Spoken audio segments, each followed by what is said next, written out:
25장 말씀을 읽었는데 25장을 읽으니까 이 말씀이 희망적인 말씀이에요? 절망적인 말씀이에요? 예? 읽었잖아요. 희망적인 말씀이죠. 예? 우리 기독교의 궁극적인 소망에 관해서 하신 말씀입니다. 그래서 오늘 제목이 천국에서 울려 퍼지는 성도들의 감사의 노래예요. 뭐라고요? 천국에서 울려 퍼지는 성도들의 감사 노래, 감사의 찬양, 감사의 노래, 그렇게 정해봤습니다. 자, 오늘 이 말씀은 24장과 상당히 대조가 되죠. 어제 24장 말씀은 주 말씀이 뭐였죠? 온 땅에 임할 하나님의 심판의 메시지였죠. 이사야서를 읽어보면 그 심판이 제일 먼저 저 유대 이스라엘 땅에서 시작이 돼가지고 그 다음에 그 주변에 있는 열방의 나라들로 이렇게 23장까지 쭉 하나님 심판의 메시지가 전해지다가 24장에 와서는 결국 이 하나님의 심판이 인간이 살고 있는 온 땅에 임할 것을 선포하는 그런 메시지였습니다. 물론 이사야서를 읽다 보면 그 중간중간에 하나님의 구원과 영원한 나라에 대한 소망을 제시하는 노래들이 중간중간에 나와요. 2장에도 나오고 7장에도 나오고 11장에도 나오고, 그죠? 메시아에 대한 예언도 나오고. 그래서 이사야서에는 이게 막 섞여 있어요, 계속. 전체적인 논리를 따라가면서 읽기가 그렇게 쉽지가 않습니다. 오늘 25장에 보면은 어제 말씀과는 전혀 달라요, 이제는. 25장은 온 땅에 임할 하나님의 심판의 메시지가 아니라 그 메시지 다음에 하나님이 온 땅을 구원하셔가지고 이 온 땅에 하나님의 나라, 우리가 이제 흔히 말하는 천국 간다 그러잖아요. 그 천국, 하나님의 나라를 온 땅에 이루시는, 세우시는 그런 말씀입니다. 여기에 천국을 다 하나님의 나라를 완성하시고 거기서 잔치를 여는 거예요. 큰 잔치를 열어서 이 땅에서 하나님을 잘 믿고 경외하면서 살았던 하나님 백성들을 거기 다 하나님 나라 잔치에 불러가지고 그들을 위로해 주시고 맛있는 거 먹여주시고 제일 값지고 비싸고 기름진 것들로 다 먹여주시는 그런 잔치에, 그 잔치에 초대받은 하나님의 자녀들이, 우리들이 너무 감사해가지고 하나님 앞에 찬양을 부르는, 어떻게 보면은 요한계시록 같은 말씀이에요. 요한계시록에 나오잖아요. 구원받은 백성들 14만 4천 명, 14만 4천으로 대표되는 신구약 시대 모든 성도, 구원받은 성도들이 하나님을 찬양하는, 천상에서 하나님을 찬양하는 그 영광스러운 그림이 요한계시록에 반복적으로 나오죠. 반복적으로. 그래서 어떻게 보면 좀 묵시록 같은 말씀입니다. 이 말씀이. 어떤 사람은 여기 나오는 내용을 예언의 말씀으로 보는 사람도 있지만 예언의 말씀이라기보다는, 물론 예언일 수도 있겠죠. 이 땅에 하나님 나라가 다 이루어져서 그래서 거기에 구원받은 백성들이 그 하나님 나라의 잔치에, 천국 잔치에 참여했을 때 그분들이 오늘 특별히 1절에서 5절까지는 이 땅에 살 때의 삶을 되돌아보면서 하나님의 은혜를 찬송하는 찬송이에요. 그게 이제 1절부터 5절이 그렇습니다. 그래서 오늘 그 부분만 좀 살펴보려고 해요. 내일은 천국 잔치에 대해서 묵상을 하고 6절부터 오늘은 천국 잔치에 초대받은 그 성도들이 천국에 가니까 얼마나 좋겠어요. 하나님의 나라의 축복에 참여하게 되니까. 그러니까 하나님의 은혜가 너무 감사한 거야.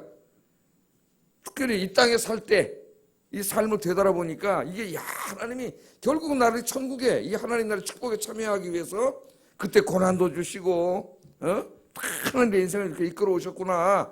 이거 생각하니까 너무나 감사해가지고 찬양하는 노래가 1절에서 5절입니다. 그래서 우리가 하나님을 찬양하는 것은 꼭 보좌에 앉으신 하나님만을 찬양하는 영광송만, 송영 같은 이런 찬양만 찬양이 아니고 우리에게 베풀어 주신 하나님의 은혜에 감사하는 게 찬양이에요. 찬양에는 이런 여러 가지 찬양들이 있죠. 자, 한번 이런 것도 한번 생각해 볼 수가 있겠어요. 어떻게 설명할까? 그러다가 이제 아이들을 다 아직 어린아이를 키우시는 부모님들은 아직은 이제 모르고 아이들이 커서 대학 입시들을 한 번씩 치르게 되는데 얼마나 고생했습니까? 대학 입시 볼 때까지, 고3 때까지 공부 열심히 해가지고 그날 가서 또 하루 종일 수능을 보잖아요. 올해는 12월 달인가만 본다 그러는데 수능 다 끝나고 이제 애들이 엄마들이 바깥에서 이제 저도 여러 번 기다려봤지만 기다리고 있으면 시험 끝나고 애들이 나온단 말이에요. 그 아이들의 이제 해방감이 얼마나 크겠어요. 그때 이제 애 데리고 어디 갔냐면 이제 저녁 때 딴 때보다는 좋은 식당 어디 좀 해놨다. 거기 식당에 탁 가가지고 거기서 밥 사주면서 잔치를 열어주는 거지. 수고했다 그동안. 고생했다 그러면 그날 그 밥이 얼마나 맛있습니까? 애들이 걱정 의심 다 털어놓고 그냥 일단 그날만큼 맛있게 잔치 먹는 거죠. 그날은 이제 이 현세에서는 그거 하루지 그 다음날부터 또 혼나고 이제 그러는데 전국 잔치는 이게 영원히 되는 거예요. 하나님이 야 고생했다 그동안에 잔치를 베풀어 주는 거죠. 요한계시록에는 모든 눈물을 다 닦아주시고 오늘도 그 말씀이 그대로 나옵니다. 오늘 공부는 안 할 거지만 8절 한번 읽어보겠습니다. 시작. 주 여호와께서 모든 얼굴에서 눈물을 씻기시며 자기 백성의 수치를 온천하 제하시리라. 여호와께서 이같이 말씀하셨습니다. 요한계시록을 꼭 읽는 것 같아요. 자, 이 말씀 중에서 오늘은 이제 1절 5절 성도들의 그 감사 찬양에 대해서 왜 이렇게 감사하고 있는가?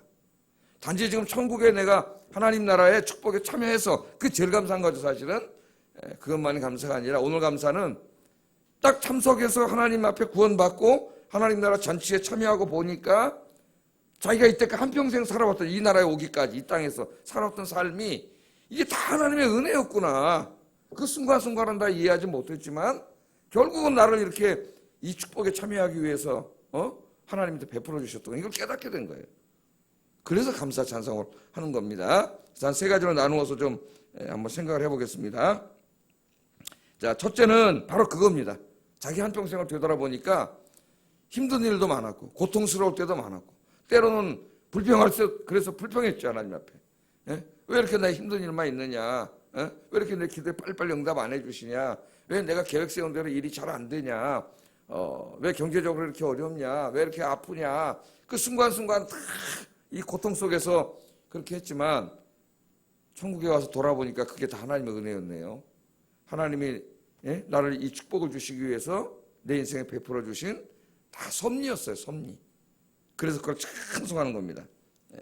1절 한번 읽어보겠습니다. 시작.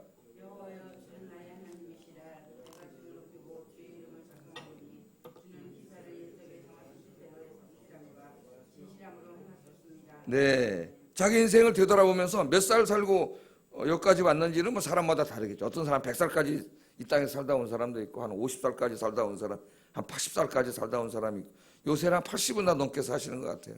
대략 80 중반, 90, 90 초반 이 정도까지 사시는 것 같습니다. 그래서 장례식을 대충 가보면 수명이 굉장히 많이 늘어났어요. 그 이제 한평생이 길어졌어요.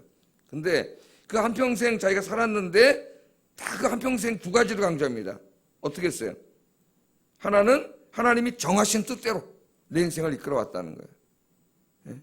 내가 막 내 인생을 살아가는 것 같지만 하나님이 정하신 뜻대로 내 인생을 이끌어왔다는 것이고 두 번째는 그 인생을 내 인생을 그렇게 하나님이 인도하실 때 성실함과 진실함으로 하셨다는 거예요. 그걸 깨닫게 된 거죠. 완전히 깨닫게 된 거예요.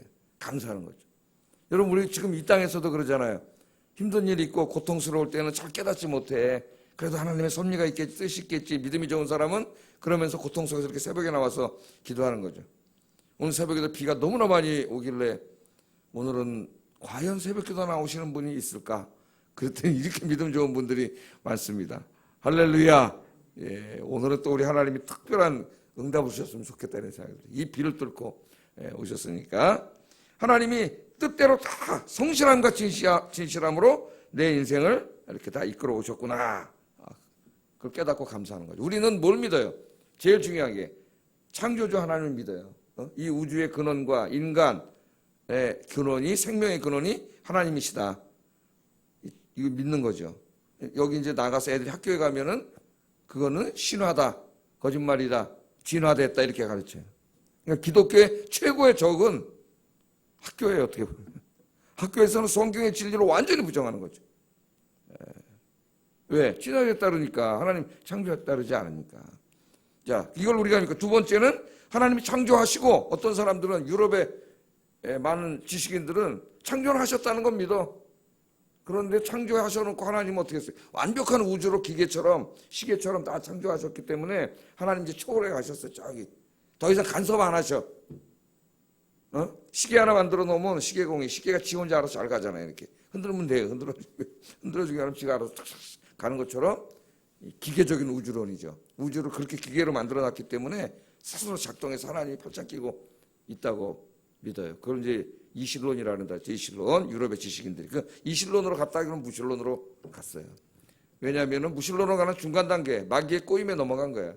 하나님이 창조하셨는데 창조하신 세상에 하나님 간섭하지 않는다면은 있으나 많아지 뭐. 그럼 있으면 뭐예요? 쫙 간섭 전혀 안 하는데. 그러니까 결국은 하나님이 없다. 무실론으로 가는 중간 다리밖에 안 된 거예요. 하나님이 없다고. 그렇게 하는 거죠. 하나님은 어떻게 팔짱 끼고 계신 게 아니라 창세기 1장 1절부터 보면은 하나님 창조하시고 그 다음 창조된 세상을 어떻게 하고 1장 2절에 보면 하나님 라헤프하고 계세요. 수면 위에 운행하시니라. 그 말은 하나님 다른 말로 하면 라헤프 감싸고 있다는 말이거든요. 그 우주를 하나님이 우주는 어마무지하게 크죠. 이게 뭐 우리가 지름이 얼마인지도 모르는데 하나님이 창조물이에요. 하나님은 그 우주를 어떻게 하고 있어요? 라이프 한다는 말은 감사한다는, 감싸고 이렇게 섭리하고 계세요. 이 우주도 다 하나님 운행하시고 인간의 역사도 하나님 뜻 가운데 다 하나님이 성실함과 진실함으로 하나님이 정하신 뜻대로 움직이고 있는 것이고요. 심지어는 여러분 개인의 인생 하나하나도 그냥 우연한 사건이 막 계속 되는 게 아니에요. 오늘 재수 좋아가지고 돈 좀 벌어, 내는 재수 나빠가지고 돈 못 벌고 이런 게 아니라 그 일이 하여튼 기쁜 일이든 슬픈 일이든 행복한 일이든 고통스러운 일이든 다 하나님이 정하신 뜻대로 하나님의 성실함과 진실함 속에서 이루어지고 있는데 중요한 건 뭐냐면 하나님은 우리의 선을 위해서 오늘 이제 말씀이 그 증거죠. 이 땅에서도 우리의 선을 위해서 더 궁극적으로는 영원한 선 그건 뭐예요? 하나님 나라의 잔치에 이 축복에 참여하게 하기 위해서 믿음 실족하지 않고 그래서 고난도 주신다는 거예요. 그러니까 지금 섭리의 신앙, 창조와 섭리의 신앙을 우리가 믿는데 거기에 가장 큰 도전이 뭐냐면 하나님이 창조하시고 섭리하시는 세상에 왜 악이 있느냐? 왜 고통이 있느냐? 이게 사실 악과 고통이 있다는 게 우리 가장 어렵습니다. 설명하기가. 이걸 이제 설명하는 신학의 분야를 신정론이라 그래요. 신정론. 하나님이 창조하셨고 섭리하시는 세상에 왜 악과 고통이 있느냐. 그 악은 크게 두 가지로 나눠요. 하나는 도덕적인 악. 우리 인간들의 막 살인하고 폭력을 휘두르고 도둑질하고 이런 악이 도덕적인 악이죠. 예? 독재자들이 정권을 잡고 무고한 양민을 학살하고 전쟁을 일으키고 이렇게 다 뭐 도덕적인 악이 인간이 저지른 악. 또 하나는 두 번째는 자연의 악이에요. 자연악이 뭐냐면 막 이렇게 팍 태풍이 불고 그래서 막 집을 다 날리고 사람을 죽이고 엄청난 비가 쏟아지고 지진이 이런 땅이 갈라지고 해일이 일어나고 화산이 폭발하고 이런 건 신학에는 자연의 악이라 그래요. 하나님이 창조하셨다면서요, 목사님. 아니 하나님이 다 이렇게 섭리하시고 통치하신다면서요. 아 그 하나님 전능하시다면서요. 그 하나님은 선하신 하나님이라면서요. 아 그런 하나님이 어떻게 이 땅에 이렇게 이런 일이 벌어집니까? 이래서 이 문제를 고민하다가 이 길이 무신론으로 가는 또 하나의 길이 됩니다. 많은 젊은이들이 이걸 해결하지 못해가지고 무신론으로 가버렸어요. 무신론. 오늘 이 말씀은 여기에 대한 해답을 주잖아요. 해답을 줘요. 때로 우리는 다 이해하지 못할 때도 있습니다. 우리 인생에 벌어지는 일들도 뭐 코로나 바이러스 이런 것도 다 하나 마찬가지죠. 그러나 우리가 이 모든 세상에 이루어지는 일을 우리는 항상 종말론적인 관점, 오늘 이사야 25장의 관점에서 바라볼 수 있어야 돼요. 하나님의 세상은, 하나님이 통치하시는 세상은 우리가 살고 있는 이 세상이 다가 아닙니다, 여러분. 이 세상이 다라고 자꾸 생각하기 때문에 해결이 안 돼요. 내세가 있어요, 내세가. 이 지금 25장 어떻게 보면 내세잖아요, 내세. 예? 우리 예수님께서 언젠가 때가 되면 재림하셔가지고 온 땅의 죄악들은 다 심판하시지만 심판이 목적이 아니에요. 심판하셔서 악은 멸하시고 바로 이 땅을 어떻게 새롭게 창조하시면 오늘 25장에 나오는 것처럼 이 땅에 하나님의 나라, 천국이 완성이 되는 거죠. 구원이 목적이에요. 구원이 목적. 어제도 그걸 좀 배웠죠. 하나님의 구원이 목적이에요. 구원을 하신 다음에 거기 하나님의 백성들을 다 불러서 오늘 이 말씀처럼 잔치를 열고 눈물을 닦아주시고 그 땅에서 영원히 살게 하시는 게 하나님 궁극적인 목적이에요. 내세가 있단 말이에요. 죽음으로 끝나는 게 아니에요. 예? 그러니까 우리 인생에 닥쳐오는 고난들, 이 코로나 바이러스 이런 게 우리가 다 세부적으로 이해하지는 못하지만은 결국은 우리를 위한 거예요. 예? 우리를 깨닫게 하시기 위함도 되고, 때로는, 그죠? 이런 가운데 더 많이 기도하게 하기 위함도 될 수 있고, 자신을 돌아보는 계기가 되게 할 수도 있고, 어떤 참 믿음과 축적의 믿음을 갈라내고 있는, 내 축적인지 참 믿음인지 그런 계기가 될 수도 있고, 나의 선과 유익을 위해서 한다 그랬죠. 로마서 8장에 하나님께서. 그걸 믿습니까? 그것까지는 괜찮은데 정말 어려운 건 뭐냐면은 죽음이에요. 내 사랑하는 사람이 내 가족이 어느 날 먼저 떠나가. 심지어는 나쁜 놈들에 의해서 내가 죽어. 그게 자연의 악이든 인간의 악이든. 죽었는데 목사님 무슨 선을 위한 거예요? 죽으면 끝인데. 그잖아요. 죽어 없어졌는데 무슨 선을 위해. 그러니까 종말론적인 입장에서 우리의 인생을 바라보지 않으면 여기서 죽음이라는 것은 앞에서는 해결이 되지가 않습니다. 사실은. 그러나 끝이 아니에요. 그 잠깐의 이 땅은 잠시 잠깐이면 영원한 세상이 있죠. 그 영원한 세상이 오면은 모든 성도들이 다 어떻게 해요? 부활한다고. 죽음이 끝이 아니라고. 부활해요. 다 살아나요. 부활해서 이 하나님 나라 잔치에 참여해서 영원히 살아요. 그게 진짜 우리 삶이에요. 이 땅에서 죽었다 할지라도 부활한다니까요. 그러니까 그 이호령 선생 그 책에 보면 그런 얘기가 나오잖아요. 이호령 선생이 자기 딸 이제 목사님 되셨죠. 변호사하다 목사님 되셨는데 검사하다가 목사님 미국에서 검사했어요. 딸이. 그러다 이제 나중에 목사님 되셨고 그리고 이제 죽었어요. 암으로 먼저. 딸이 먼저 갔습니다. 그분이. 그런데 그분이 이렇게 아플 때 병들었을 때 하나님이 그 딸을 고쳐주는 걸 보고 이호령 선생이 예수를 믿게 됐어요. 그래서 이제 예수 믿고 세례받고 막 신문에 나고 막 그러니까 이호령 선생과 함께했던 무신론자 문학가들 무신론 지식인들이 막 엄청나게 욕을 하더라는 거야. 이호령 선생한테 당신 혼자 선생님 혼자 세례받고 조용하게 그러든지 하지 왜 늙어와서 주차로 예수를 믿어가지고 또 세례를 받았다고 신문에 다 나고 자기들은 무신론자잖아요. 무신론의 그 선구주자였는데 70평생 무신론으로 살다가 그러면서 딸이 죽으니까 그러더랍니다. 그 사람들이. 이제는 그만 믿으시죠. 딸을 고쳐줘서 하나님을 믿었다면서요. 딸이 죽었잖아요. 그럼 뭘 믿어요? 이제 하나님 없는데 죽었는데 병들어서 고쳐주지도 않고. 그러니까 이제 교회 그만 다니세요. 그러더라는 거예요. 사람들이. 근데 그 책에서 그분이 그렇습니다. 뭐가 기적이냐? 뭐가 진짜 기적이냐? 그래 이호령 선생님. 성경에 보면 죽은 나사로 하나님 살려주셨지만 예수님이 결국은 죽었잖아요. 이 땅에서는 죽음으로 끝날 수밖에 없어요. 언젠간 다 죽어야 돼. 그럼 진짜 기적이 뭐냐? 진짜 하나님 살아계심을 보여주는 기적이 뭐냐? 그건 부활이라는 게 부활. 진짜 기적은 부활이에요. 부활. 그게 진짜 구원이잖아요. 이 땅에서 뭐 하나님 일용할 양식을 주세요. 뭐 좀 해주세요. 병도 고쳐주세요. 그런 거는 우리가 이 땅에 살아가는데 육신을 입은 우리들이 필요하다고 그러니까 하나님이 기도하니까 하나님이 임시적으로 다 돈도 좀 주시고 그러지만 그게 영원한 게 아니잖아요. 부활이 진짜 기적입니다. 할렐루야. 야, 예수를 믿은 지 얼마 안 됐는데 이 지식인인 이호령 선생이 정말 예수를 믿어도 제대로 믿어야 돼. 평생 예수 믿으면 뭐해? 맨날 돈 뭐 주세요, 뭐 주세요. 안 주면 하나님 없다 그러고 이 정도 믿음밖에 안 되잖아요. 얼마나 복음의 진리에 이렇게 됐어요. 어느 날 여러분, 이 악에 의해서 내가 죽었다 할지라도 이제 주님이 재림하시면 천국 잔치가 이루어지고 거기 가면 내가 부활하잖아요. 그래서 하나님 눈물 닦아주시고 그러는데 어느 날 보니까 나를 죽였던 저 사람이 예수 믿고 구원받아서 여기 와 있는 거예요. 무릎을 꿇고 내 앞에 잘못했습니다. 사죄를 하는 거예요. 한번 상상을 해보세요. 그때 이 천국에서 내가 어떻게 해요? 아닙니다. 괜찮습니다. 끌어안고 난 그래서 여기서 순교자가 받는 큰 영광을 누리고 있습니다. 이런 일들이 벌어진다는 거야. 정말에. 그래서 이 고난의 문제를 다룰 때 마르틴 루터는 이걸 강조했어요. 이 땅 안에서는 다 해결되지 않는다는, 이해 못해. 사람 죽어버리면. 그러나 종말론적인 관점에서 볼 때만 이해할 수 있다는 거예요. 마지막에 다 회복되잖아요. 우리 아우슈비츠에서 600만의 유대인들이 죽고 세월호에서 아이들이 그렇게 죽고 우리가 다 이해할 수 없는 일들이 많이 벌어지는데 그 지평이 이 땅에서만의 지평이라면은 우리는 도저히 이해할 수 없습니다. 무신론으로 갈 수밖에 없어요. 죽음 앞에서는. 그러나 죽음이 끝이 아니야. 진짜 잠깐이에요. 누구나 죽어요. 100살도 못 살고 다 죽어요. 50년 살다 죽냐 몇십 년 살다 죽냐는 것이지 결국 영혼의 관점에서 보면 차이도 없어요.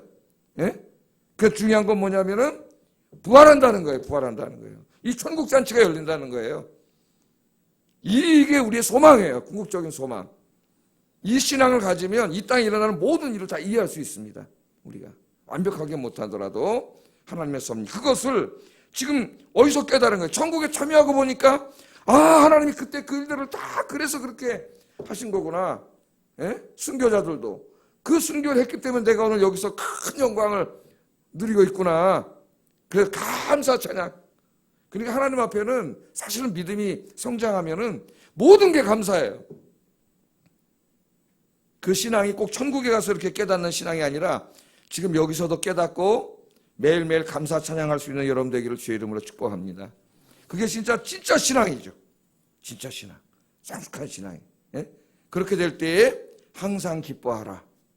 그게 가능해지는 거예요. 항상 기뻐하라. 항상 감사하라. 자, 두 번째는 이게 먼저 비슷한 얘기입니다. 이 땅을 돌아보니까 특별히 지금 이사야서 아닙니까? 하나님의 백성들이 얼마나 많은 고통을 당했어요. 주변에 강대국, 아수르, 이집트, 그 다음에 바벨론, 엄청나게 많은 고통을 사악한 자들에게 당했잖아요. 그때는 힘들었는데 보니까 하나님이 그 악을 다 심판하시고, 악이 그냥 다 승리해가지고 이 땅이 다 그냥 악의 나라가 될 줄 알았어요. 그렇게 보였어요. 그때는 막 그런 나라가 70년 그런 세월이 막 흘러가고 그러니까, 그런데 보니까 결국은 악은 다 명하고 심판하시고 하나님의 의로운 나라가 이루어졌잖아요. 그때 그걸 깨닫지 못했구나. 결국은 이 악은 승리하지 못하는데, 결국은 하나님이 승리하시고 의로운 하나님의 나라가 세워지는데 지금 세워졌잖아요. 그래서 그걸 감사하는 거예요. 그게 이제 2절 3절이에요. 한번 읽어보겠습니다. 시작.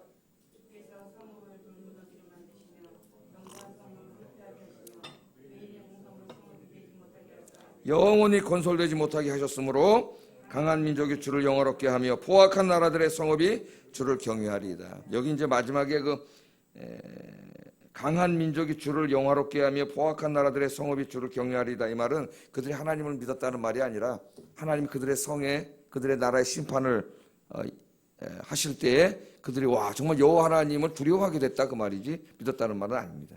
그러니까 우리가 볼 때 어떨 때는 우리 눈으로 볼 때 도저히 무너질 것 같지가 않아. 저 북한의 김정은 정권이 저게 무너질까? 벌써 핵을 여러 개 가지고 있고 지금 저 밑에서 우리는 그렇게 생각하지만 저 밑에서 고통당하면서 목숨을 걸고 몰래 예배드리고 살아가고 있는 성도들은 매일 기도해야 할 거 아닙니까? 이 공산 정권이 속히 무너지게 해달라고, 자유롭게 하나님 찬양하고 예배하는 날이 오게 해달라고 기도할 거 아니에요.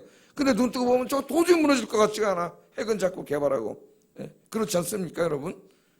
그 전에를 한번 생각하면 소련은 어땠을까요? 소련, 레닌이 볼셰비크 혁명을 일으킨다 80년 동안 이 러시아 정교회 그 전체가 다 기독교 국가였는데 기독교인이 죄를 져가지고 하나님 공산화돼 버렸어요. 80년 동안 얼마나 기도했겠어요. 80년. 스탈린 치하에서 한 5천만 명이 몇 명 죽었다래요. 기독교 목사 공산주의가 뭔지 모르고 우리나라 이 젊은이들이 철없이 저렇게 떠들고 다니는 거예요. 지금 다 죽어요. 그냥 기독교인들이 공산주의가 되면 그렇게 죽어요. 공산 다 가서 그걸 모르고 그러고 있어요. 그 사람들 기도했잖아요. 언제 이 나라 이 공산주의자들이 무너집니까? 기도했는데 하나님이 무너뜨려 버렸습니다. 할렐루야. 그래서 결국 악은 영원하지 않다. 왜? 하나님 살아계시잖아요. 하나님이. 그래서 이 날의 악은 모두 다 심판하시고 24장처럼 온 땅의 악을 다 심판하시고 하나님의 나라 세웠잖아요. 그래서 감사 찬양하는 거예요. 그럼 우리가 좀 이따 주기도문 할 때 어떻게 기도할까요? 하늘에 계신 우리 아버지여, 이름이 거룩히 여김을 받으시오며 온 땅에 하나님의 영광이 드러나고, 그거죠. 뜻이 하늘에서 이루어진 것처럼 땅에서도 이루어지게 해주세요. 이따 그렇게 기도할 거잖아요. 그 기도가 뭐예요? 하나님의 뜻이 하늘에서, 낙원에서는 다 이루어졌어요. 근데 이 땅에는 아직까지 악이 가득해. 하늘에서 뜻이 이루어진 것처럼 빨리 이 땅도 하나님 나라가 임하게 해주세요. 예수님이 오셔서 빨리 지금 25장 같이 만들어주세요. 그 기도입니다. 그러니까 우리가 매일 아침마다 하는 제일 중요한 기도가 이 기도예요. 주님이 그렇게 기도하라 그랬는데 이거 잊어먹어요. 주기도문은 매일 암송하면서도 잊어먹어. 뭐만 기도해? 내 앞에 돈 주세요, 뭐 주세요, 뭐 주세요밖에 안 해. 이 땅의 나라, 이 세상 나라만 기도하지. 그러나 우리 예수님 제일 먼저 눈 감고 하루를 시작하기 전에 뜻이 하늘에서 이루어진 것처럼 땅에서 이루어지게 해주세요. 이 기도 하시죠? 예? 빨리 하나님의 의로운 나라가 이루게 해달라고. 거기에 참석한 성도들이 찬송.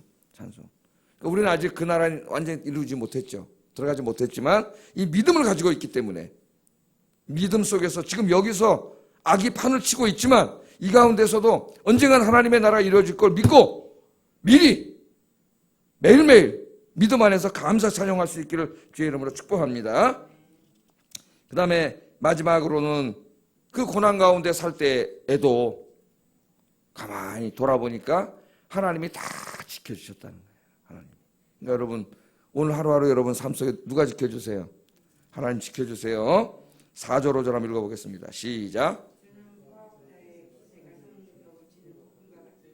빈궁한 자의 요새이시며 환난당한 자의 요새시며 폭풍 중에 피난처시며 폭양을 피하는 그늘이 되셨사오니 마른 땅에 폭양을 제함같이 주께서 이방인의 소란을 그치게 하시며 폭양을 구름으로 가린 같이 포획한 자의 노래를 낮추셨습니다. 그러니까 이 악이 관영하고 그 고난, 고통이 관영한 속에서 성도들이 살 때에도 하나님이 어떻게 했어요? 요새가 되어주시고 피난처가 되어주셨습니다. 그러니까 지금 여러분, 하나님 여러분이 뭐가 되어주세요? 요새는 뭐예요? 적의 공격으로부터 지켜주는 거죠. 하나님 지켜주시고 피난처, 힘들고 어려울 때 피난처가 되어주시는 거예요. 여러분 새벽에 여기 오셨는데 여기가 뭐예요? 하나님의 요새이고 피난처예요. 피난처. 예? 여기 가서 기도하면 하나님이 지켜주시고 하나님이 다 보호해 주실 줄로 믿습니다. 천국에 와서 돌아보니까 그때 참 힘든 일도 많았는데 다 하나님이 그때마다 피난처가 되어주시고 요새가 되어주셨다는 거예요. 폭풍이 성벽을 쳐서 무너뜨리는 것 같이. 이게 뭔 말입니까? 허리케인 같은 어마무시한 바람이 불 때 어때? 집이 다 날아갑니다. 미국은. 그럼 집이 이렇게 있는데 창문 같은 거 잘 닫아놔야 돼요. 거기 요만한 틈이라도 있잖아요. 허리케인이 그 안으로 들어가면 어떻게 되겠어요? 그 무서운 바람이 조그만 공간으로 들어가면은 그 방 안에 가득 차겠죠. 팍 폭발해 집이 다 날아가 버려요. 무시무시하죠. 우린 그런 바람은 아직 없는데 우리나라에는 폭풍이 몰아. 이 땅에도 마찬가지. 폭풍이 몰아오면 집이 다 날아가. 그걸 아는 사람들이 뭐라 그래요? 폭풍이 성벽에 걸쳐서 무너뜨리는 것처럼 이 악의 세력들이 우리를 공격할 때에도 하나님이 요새가 되어주고 피난처가 되어주셨다. 또 그 다음에 비유는 뭐예요? 폭양이 내려지는 것 같은 이 무더운 여름에 막 땡겨치죠. 우리나라는 끼케봐야 뭐 32, 3도지만은 이 땅에가 막 40도가 넘어가요. 40도. 미국 LA만 가도 40도가 넘어갑니다. 더위가, 이건 더위가 아니에요. 그냥 훅훅 따라가. 가본 사람 알겠죠? 훅훅 따라와. 네? 그런데 놀라웠게도 거긴 해양성 기후라서 그늘에만 들어가면은 시원해요. 이제 여기는 해양성 기후가 아니기 때문에 어때요? 습도가 많으니까 습도가 사실은 더 힘들게 해요. 사람을. 근데 이 폭양이 내려찌는 것 같이 막 40도 막 사람이 도저히 견딜 수 없는 것 같은 고통이 인간에게 막 다가올 때에도 하나님이 요새가 피난처가 되어지죠. 그런데 그 태양이 내려칠 때 우리는 어떻게 할 수가 없어요. 그 당시에 뭐 에어컨이 있는 것도 아니고. 예? 할 수가 없는데 하나님은 너무나 쉽게 그 태양으로부터 우리 지켜줄 수가 있어. 어떻게 하면 돼 하나님이? 오늘 뭐라 그랬어요? 하나님 구름을 싹 보내주시고 바람을 살랑살랑살랑 불게 해주시면 시원해져요. 우리는 저 태양을 어떻게 할 수 없지만 하나님은 너무나 손쉽게 하신다는 거예요. 예? 자기들이 천국에서 인생을 되돌아보니까 다 그렇게 해주셨어요. 순간순간마다. 그러니까 여러분 지금 힘내시기 바랍니다. 내 인생에 내려찌는 태양, 내 인생을 다 때려 부시려고 지금 불어오는 폭풍을 내는 어떻게 할 수 없지만 우리 하나님은 너무나 손쉽게 그걸 다 막으실 수 있어요. 전능하신 하나님이기 때문에. 그래서 여러분 기도하러 오셨잖아요. 하나님이 응답해 주실 줄로 믿습니다. 지금 힘들다고 원망하지 마세요. 절대로. 원망과 불평은 망하는 길로 가는 거예요. 하나님 뜻이 있어요. 선하신 뜻이. 피난처가 되어주시고 이 힘든 일을 갈 때에도 피난처가 되시고 요새가 되어주시고 악으로부터 지켜주시고 결국은 선을 행해주시는 하나님 믿고 항상 감사하면서 항상 예스 하면서 찬송하며 사시는 여러분 되기를 주의 이름으로 축복합니다. 기도하겠습니다. 말씀을 생각하면서 기도하겠습니다. 여러분 항상 25장을 마음에 품고 이 땅에 모든 악이 소멸되고 고통이 소멸되고 하나님의 나라가 이 땅에 다 이루어져 거기서 하나님 큰 잔치가 벌어지고 성도들이 모여서 하나님의 은혜를 찬송하는 이 종말론적인 신앙을 내가 늘 갖게 하시고 이 가운데서 내 인생을 바라보고 하나님의 섭리를 바라보고 하나님 의지하며 살게 해주세요. 기도합니다. 사랑과 은혜가 충만하신 아버지 하나님, 오늘 이 귀한 말씀